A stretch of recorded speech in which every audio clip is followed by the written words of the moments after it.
नमस्कार मित्रों, जय श्री महाकाल।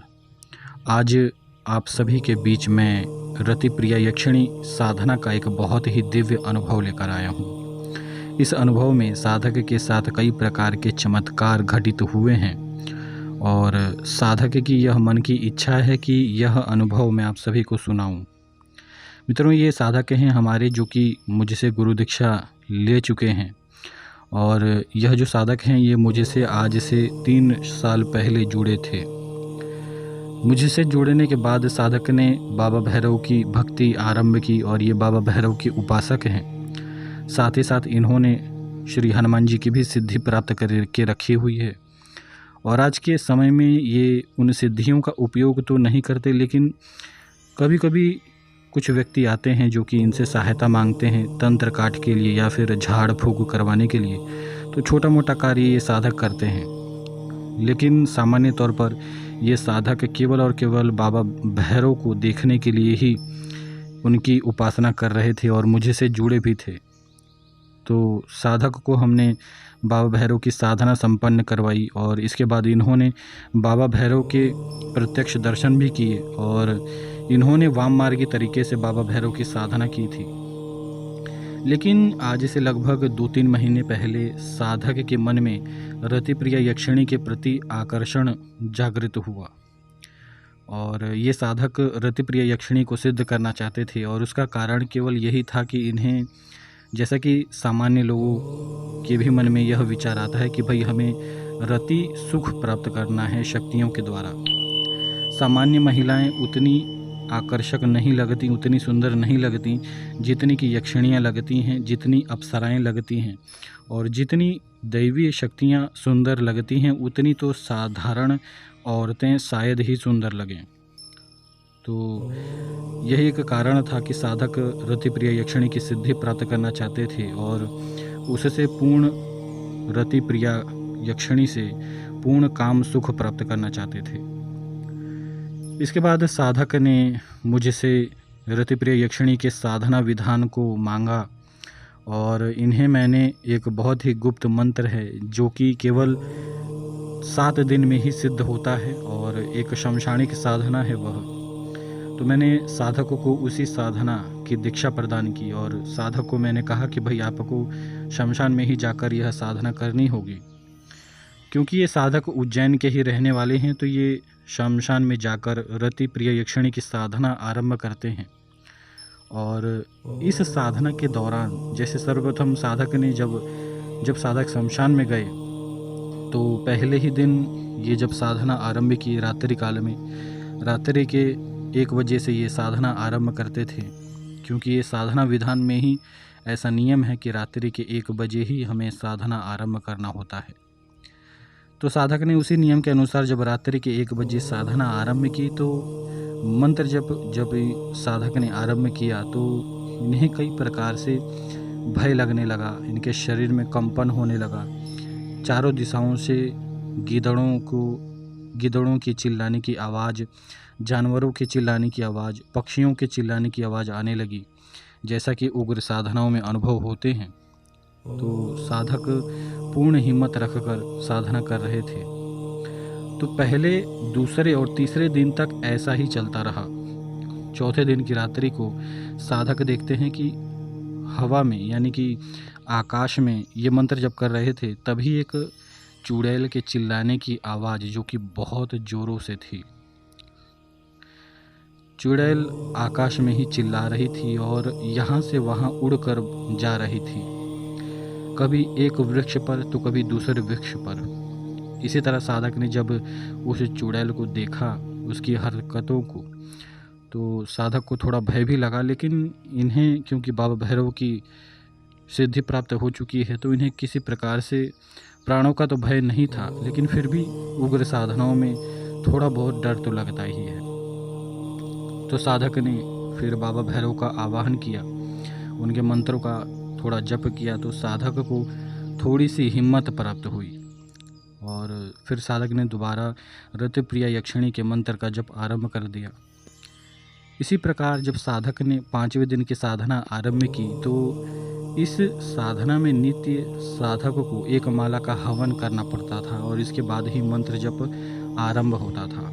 तो जब साधक ने हवन आरंभ किया शमशान में, तो साधक देखते हैं कि एक स्त्री जो कि सफ़ेद रंग की साड़ी पहनी हुई है और पूर्ण श्रृंगार युक्त है, इनके सामने आकर खड़ी हो गई और वह स्त्री इनसे कुछ भी बात नहीं कर रही थी। साधक ने उस स्त्री पर ज़्यादा ध्यान नहीं दिया, क्योंकि इन्हें शंका हुआ हो सकता है कोई चुड़ैल हो या फिर पिशाचनी हो। और इसके बाद ये साधक अपने मंत्र जप में लग गए। मंत्र जप करते करते साधक देखते हैं कि जैसे ही इनका मंत्र जप समाप्त हुआ, तो वह जो स्त्री थी वह इनके पास आकर बैठ गई, लगभग इनके सामने ही, और इन्हें देखे जा रही थी। तो साधक मंत्र जप करने के दौरान साधक ने आंखें बंद करके रखी हुई थी, और लेकिन इन्हें पूर्ण अनुभव हो रहा था कि वह स्त्री इनके सामने ही बैठी हुई है। तो साधक ने आंखें खोली। आंखें खोलने के बाद साधक देखते हैं कि पूरी तरीके से जला हुआ चेहरा और जिसकी दोनों आंखें फूटी हुई हैं, ऐसे चेहरे की एक स्त्री इन्हें देख रही है और उसका चेहरा लगभग इनके चेहरे के सामने ही था। साधक के मन में अचानक से भय व्याप्त हो चुका था। तो साधक ने उस समय अपने आप को संभाला, क्योंकि बाबा भैरव के जो भी साधक होते हैं उनमें हिम्मत तो होती ही है। तो साधक ने जब इस प्रकार उस देवी को देखा तो साधक को डर लगा। फिर साधक ने रतिप्रिया यक्षिणी से ही यह प्रार्थना की, और यह प्रार्थना साधक मन में ही कर रहे थे कि हे देवी, मैं आपकी साधना सिद्ध करना चाहता हूँ, कृपया मुझे इतने उग्र अनुभव न प्रदान करें। इसके बाद साधक ने पुनः रतिप्रिया यक्षिणी के उस दिन के मंत्र को जब संपन्न किया, तो वह जो देवी इनके सामने बैठी हुई थी, जो निरंतर इन्हें घूरे जा रही थी, वह देवी अचानक से ही वहाँ से गायब हो गई।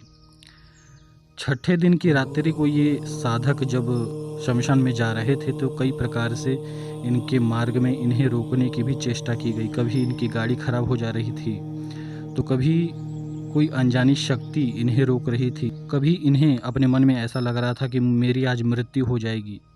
तो इसी प्रकार के भय और डर के द्वारा इन्हें रोकने की चेष्टा की जा रही थी।